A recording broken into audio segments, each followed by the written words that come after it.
Okay, this is part 3. Yeah. Okay.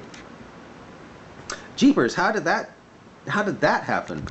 And molecules will sometimes, depending on factions such as electronegativity and reactivity, break apart, and the atoms from inside the molecule will react with different atoms to form a different molecule. Lego bricks, on the other hand, will not automatically join with another Lego brick when it comes into contact with it. You have to line them up correctly.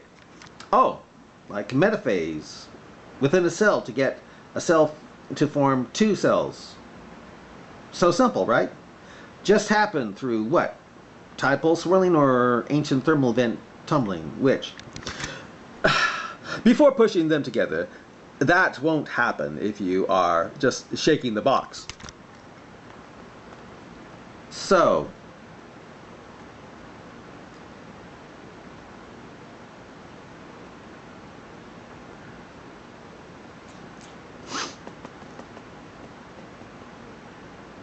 okay.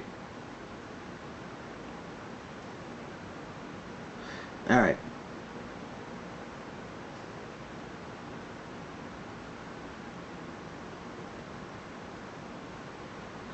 Yeah, that won't happen. It's just shaking the box.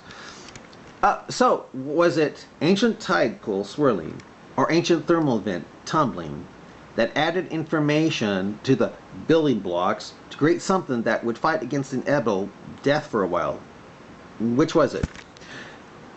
Just to add to that, in really simplified version, energy is involved with the bonding. So, so it is after all, okay, so energy, okay, so there's energy, huh?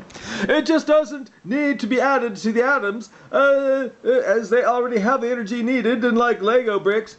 Oh, so the energy got there into these atoms through which process? Okay, now beyond human comprehension. Another chapter here. As to your question about what atoms were doing before they began reacting, the answer is they simply didn't exist as they do now. Then how did they exist before they do now? Before the Big Bang, we don't really know what there was. And you are an atheist and not an agnostic because... Atheist and not an agnostic because... Other than it's beyond human comprehension. If so, then you are an atheist. Why? Not to say we can't predict what was there correctly. What? We just can't imagine being there as the time didn't exist. And what caused time to then exist? And we can't fathom that. And you are an atheist and not agnostic because the first atoms were created by the meeting and attraction between protons and electrons, which are very complicated. Oh, so it is complicated after all. They can be a wave and a particle depending on whether or not they are being interacted with.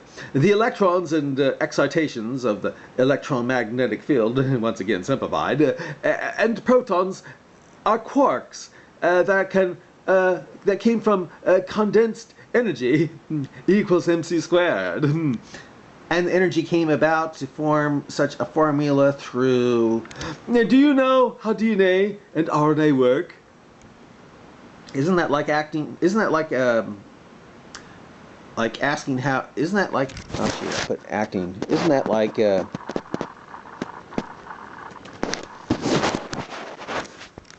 that like asking how videotape works in an old VCR, but without asking where or how the VCR came about? If I were you,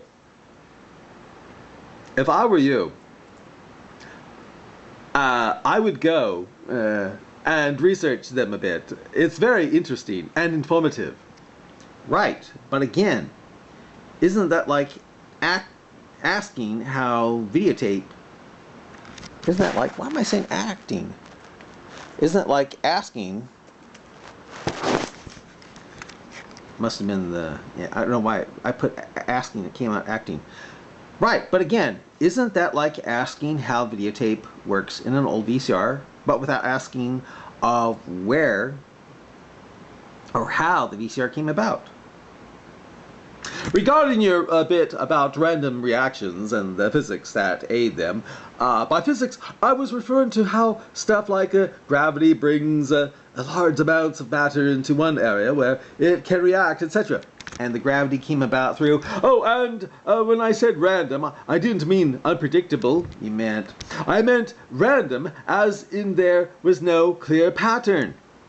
If so, then it is unpredictable after all. As randomness in the form of predictableness doesn't really exist. So you said, quote, so you said, I said random didn't mean unpredictable for what purpose? As if you flip a coin. You can predict what side will land on 100% accuracy as long as you have the knowledge of everything that affects the result. That is, how hard you flipped it, resistance, the intentions of anybody who can alter the coin, the bit where it gets difficult to get data on. It is the same with those reactions. If you started the universe off in an alternate reality from the Big Bang, so then you are admitting that it is complex, being that you have to take in so many factors for a prediction. Okay, and had the Big Bang start off in a and had the Big Bang start off in the exact way as it started off in our universe and didn't interfere in any way, with, then me and you would still have this conversation in that universe, the future predetermined, but not determined by God. True. If not God, then who or what predetermined it? We just can't predict it well enough to have any meaningful effect. Because we aren't God. Got it. You don't need to enter any energy into atoms for them to bond. If so, then what creates the bond? They can they carry potential energy with them.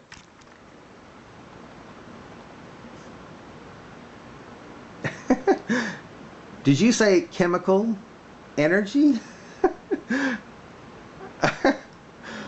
Oh, there's no energy, yet they have energy in them. Yeah, well, it doesn't matter. They have the energy. It was in them or not within them. They still bonded through energy. You know, I don't get why he's so excited about them, about there being no energy.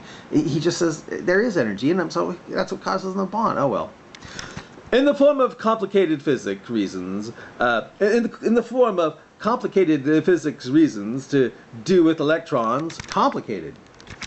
Orbitals and some quantum stuff, which is too complicated for me to understand, complicated.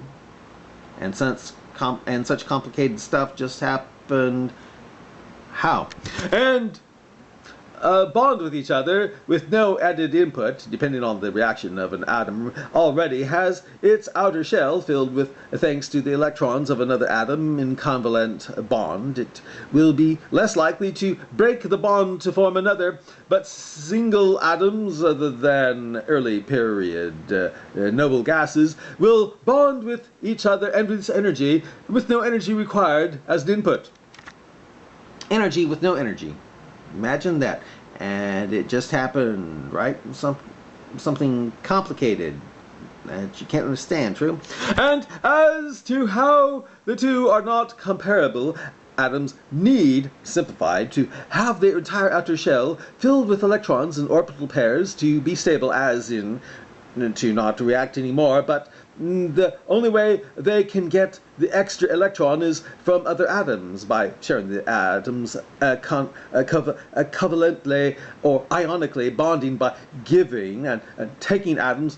Really, this isn't that complicated. Oh, so now it's not complicated. It just takes a while to explain, because By picking up a few electrons, giving the atoms a negative charge, so it will be attracted to positively charged atoms and bond ionically. Basically, atoms want to react and do so at any opportunity. Jeepers, and how did that happen? And molecules, well, sometimes, depending on factors such as electronegativity and reactivity, break apart, and the atoms from inside that molecule will react with different atoms to form a different molecule. Lego bricks, on the other hand, will not automatically join with another Lego brick. When it comes into contact with it, you have to line them up correctly.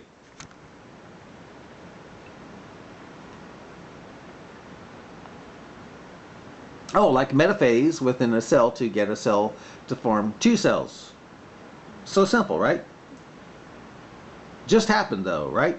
Tide pool swirling or ancient thermal vent tumbling. Which was it that did it? Before pushing them together, that won't happen if you are just shaking the box. So, was it ancient tide pool swirling or ancient thermal vent tumbling that added information to the building blocks to create something that would fight against inevitable death for a while? Which was it? I gotta stop it here.